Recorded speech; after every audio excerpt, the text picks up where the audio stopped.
Горан Милевски официјално ја поднесе оставката до влада. Во краткиот допис за телевизија 24 ја потврди информацијата наведувајќи: веќе ја пратив по службите оставката.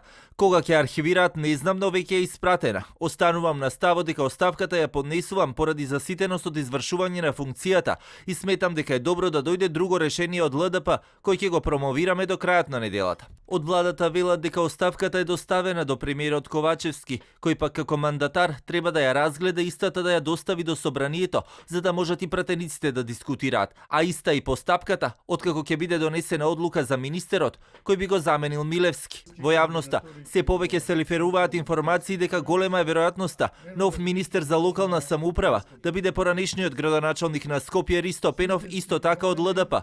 Телевизија 24 стапи во контакти со него, но во краткиот разговор ниту ја потврди, ниту негираше информацијата. На функцијата прв човек на партијата, на местото на Милевски пак се спомнува и Моника Зајкова, која во досегашните изјави посочи дека ќе биде чест и задоволство да ја води партијата, но нема амбиции да биде министерка.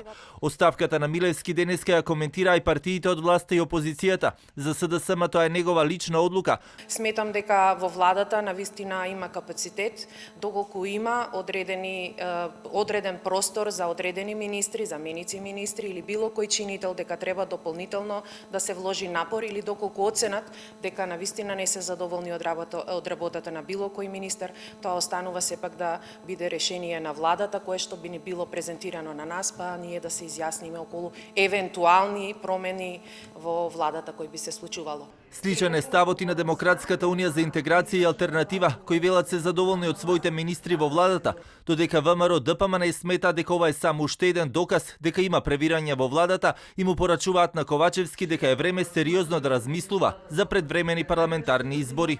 Не гледам дека со било каква реконструкција на влада, минимална или не знам каква, дека можат да најдат спас од кризава во која што тие не воведоа. Единствен спас за нас е само да се откажат и конечно самите да предложат да се оди на предвремени парламентарни избори. Иако во јавноста се лиферуваат информации дека се можни и нови измени во владиниот состав, тема која телевизија 24 ја отвори уште пред оставката на Милевски да стане актуелна, владиниот став тогаш беше дека владата е стабилна и насочена да се справи со предизвиците кои престојат.